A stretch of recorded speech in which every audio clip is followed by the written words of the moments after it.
Hello everybody and welcome to the third episode of Workshop Wednesday. Today I'm on my own, it's windy, it's raining, it's cold outside, so we're going to do some tool maintenance and it's all going to be about sharpening crook knives. So grab yourself a tea or coffee and let's jump straight into it.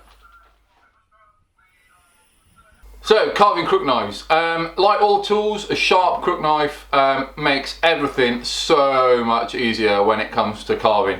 A super sharp crook knife, you'll get that lovely smooth bowl without chatter, without little fluffy bits of wood flying off everywhere.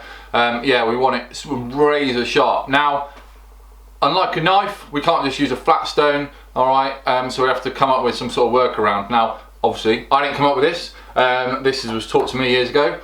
Wooden dowels. Wooden dowels with wet and dry sandpaper, basically, of different grits, obviously. And for the back of the crook knife, I'm going to use a flat board, bit of wood with the same different gradients of wet and dry on it. And we're just going to go super slow. And then we've got, boom, some strops. Now, a leather strop with a dowel and a leather strop with a board. Now, there we go. So that's what we're going to need. The only other thing which is really handy is a Sharpie. Or a marker pen of some description, to colour in the bevel so we know we're taking off material instead of just aimlessly sanding away on this blade forever and ever and ever and ever and ever. So the crook knives I use are all made by a guy called Ben Orford. I've got a couple made by a guy called Robin Wood. I'm sure if you're watching this and you want to know about carving, sharpening crook knives, you probably already heard those two names before. Ben's got a massive selection of carving knives and carving tools. Just give the guy a ring, ask him what is best for you, and I'm sure he'll help you out. I bought all these, so yeah, I'll probably pay for one of Ben's holidays. So what we're going to do first then, going to take this knife, alright, little crook knife there. Whoa!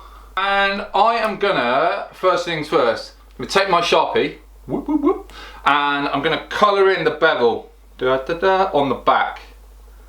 Just a line, alright, I'm not going to go mental. And then I'm just going to put a line on the inside as well. Like that. Boom! And let that dry a sec. That is going to allow me to see where the steel I'm taking off, essentially, okay? See the steel that I'm taking off. And it's a really good sort of beginner's guide. Same on your Scandi flat grind super duper bushcraft knife that you've got, or on your Mora. Just bit of colouring paint, colouring ink, and then just work it off. Now, I'm going to use 600 grit to start with, because this hasn't been sharpened for a little while. Just like your normal knives, you want these hair poppingly sharp. Alright, the sharper they are, the better. So all I'm going to do is take my dowel with 600 grit paper and nice and controlled, I'm just going to push against the steel and follow it all the way along like that on the inside. Nice and controlled, nice and deliberate, trying to remove as much steel as possible. Making sure I get all of that black mark out. Cool. And then on the back, I'm going to use 600 grit again, and then I'm just going to go around in little circles, removing material, tiny little circles, just like you were using a DC4 on a bushcraft knife, exactly the same. Nice and controlled, nice and relaxed. No, don't get stressed out about it.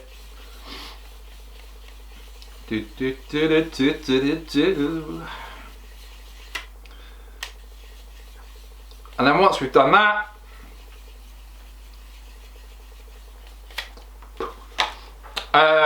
give it a little wipe. Coffee time.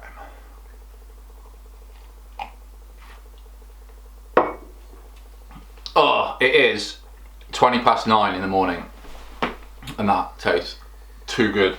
Next up, you're going to work up a different dowel. Now you can put the mark across there again, but don't worry too much about it if you think you've got it. So this is I've gone from 600 grit to 3000 now. All right, 3000. I'm going to do exactly the same. Just working that inside bevel.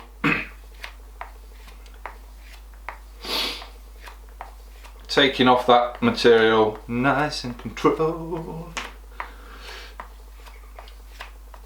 And then once I'm happy,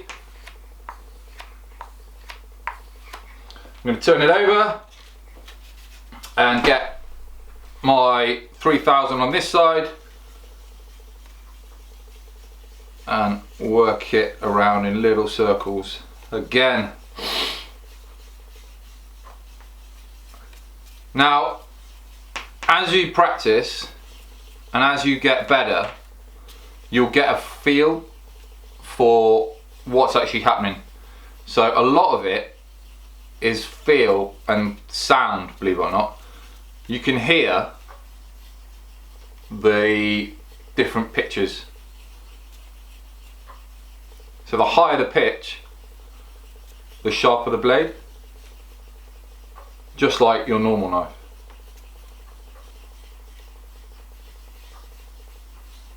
Cool. And once we've done that, I'm going to drink some more coffee. Ah. Once we've done that, we're going to get our round dowel. And use it exactly the same way, okay? So pushing off all those little burrs that we've created off our Crook knife. And I've put a bit of cutting paste on this, so you will be able to see it start to polish up and give you that lovely mirrored finish.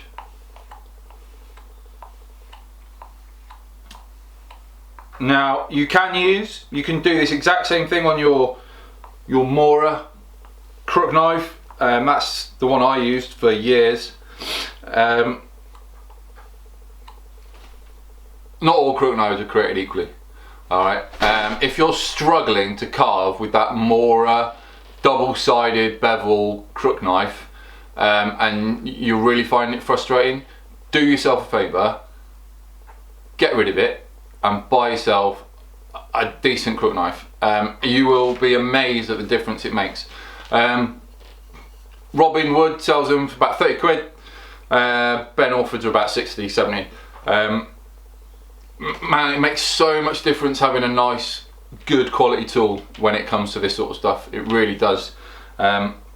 Honestly, you won't regret it. There are loads of other people making Crook knives out there,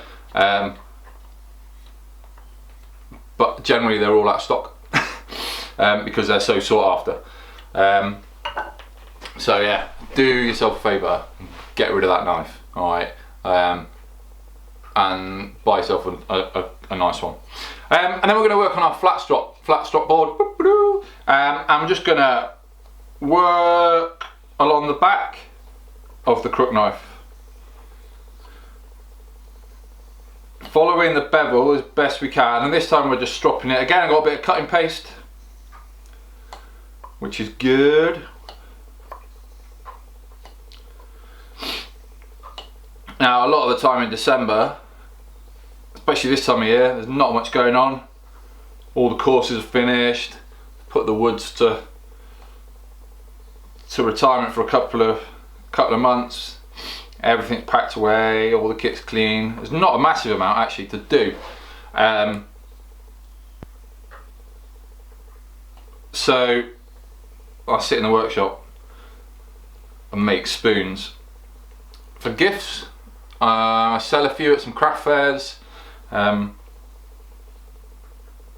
but it's so much more enjoyable when you've got a sharp tool.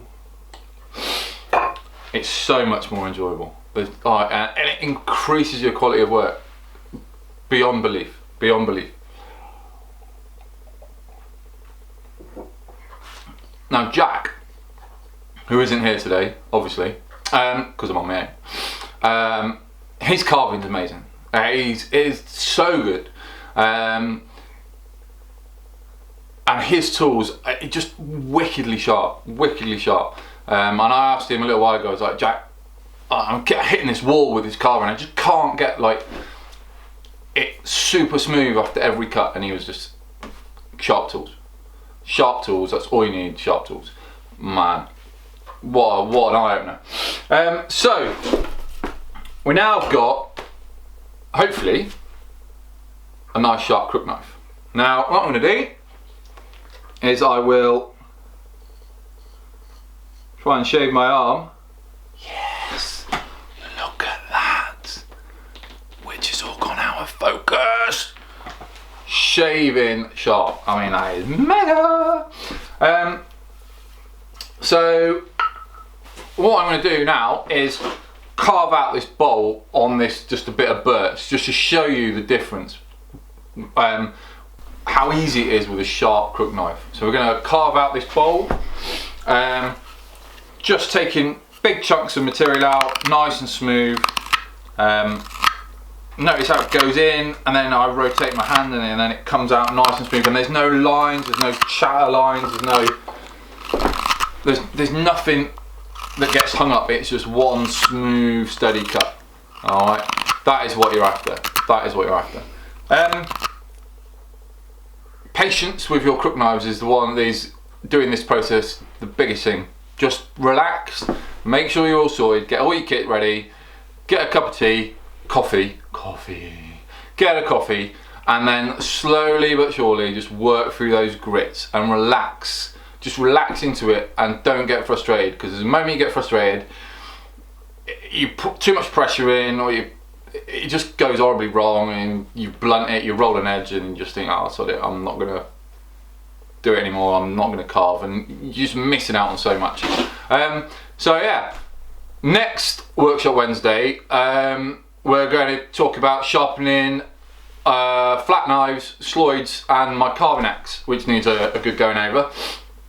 And then hopefully in the future I'll manage to tie Jack down, and we're going to do on spoon carving session why people are so obsessed with spoon carving, what it is about spoons that everybody loves, and all that sort of stuff. So if you enjoyed the video, give us a thumbs up, share it if you like. Make sure you subscribe if you haven't already subscribed. I think in the next video, episode 4, we're going to do a giveaway. So stay tuned for that. I'm going to give some stuff away to the world of YouTube, seeing as it's Christmas. Subscribe, notification bell, and stay safe. Sharp tools, jobs of fish. Take care, guys. All the best.